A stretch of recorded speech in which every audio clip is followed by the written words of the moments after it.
ಎಲ್ಲರಿಗೂ ನಮಸ್ಕಾರ. Creative ಕನ್ನಡತೆ simple rangoli YouTube ಚಾನಲ್ಗೆ ಎಲ್ಲರಿಗೂ ಆತ್ಮೀಯವಾದಂಥ ಸ್ವಾಗತ.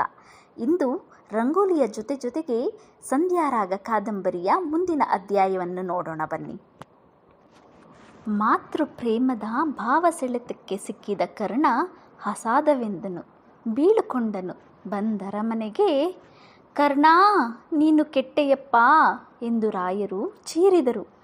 ಶಾಮಣ್ಣನವರು ಶ್ರೀ ವನಿತೆಯ ರಸನೆ ಪದ್ಯವನ್ನು ಆರಂಭಿಸಿಬಿಟ್ಟರು. ನಾಂದಿ ಪದ್ಯಗಳು ಮುಗಿದವು. ಶಾಮಣ್ಣನವರು ಕಾವ್ಯವನ್ನು ಮುಚ್ಚಿ ಕಣ್ಣಿಗೊತ್ತಿಕೊಂಡರು.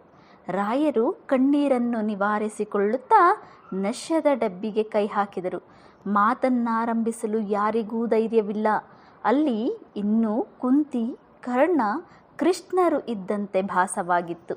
ಗೌರಮ್ಮನವರು ಮೆಲ್ಲನೆ, ಮಗು ಹತ್ತು ಒಡೆಯಿತಲ್ಲಪ್ಪ, ಮಂಗಳಾರತಿ ಮಾಡುತ್ತೀಯಾ ಎಂದರು. ರಾಯರಿಗೆ ಆಗ ಎಚ್ಚರ.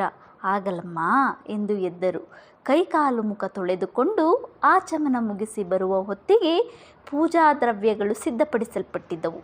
ತಮ್ಮ ಇಷ್ಟ ದೇವರು ಮತ್ತು ಕುಲದೇವರುಗಳನ್ನು ಇರಿಸಿದ್ದ ಮಂದಾಸನದ ಮುಂದೆ ನಿಂತು ಕರ್ಪೂರಾರತಿ ಹಚ್ಚಿದ್ದ ಅರಿವಾಣವನ್ನು ಹಿಡಿದು ಗಂಭೀರವಾದ ಧ್ವನಿಯಲ್ಲಿ ತದೇಕ ಚಿತ್ತರಾಗಿ ಹಾಡಿದರು.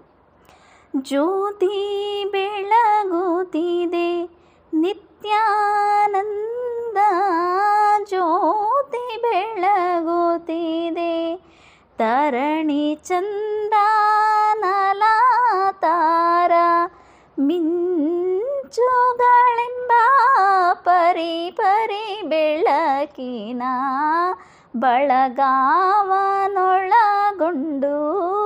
ಜ್ಯೋತಿ ಬೆಳಗುತ್ತಿದೆ ನಿತ್ಯಾನಂದ, ಜ್ಯೋತಿ ಬೆಳಗುತ್ತಿದೆ. ಅಲ್ಲಿ ನಿಂತಿದ್ದ ಮನೆಯವರೆಲ್ಲರ ಮೈಯಲ್ಲಿಯೂ ವಿದ್ಯುತ್ ಪ್ರಭೆ ಮೂಡಿದಂತಾಯಿತು. ರಾಯರದು ಮೊದಲೇ ಗಂಭೀರವಾದ ಆಕಾರ, 6.5 ಅಡಿಯ ನೀಳವಾದ ಎತ್ತರ,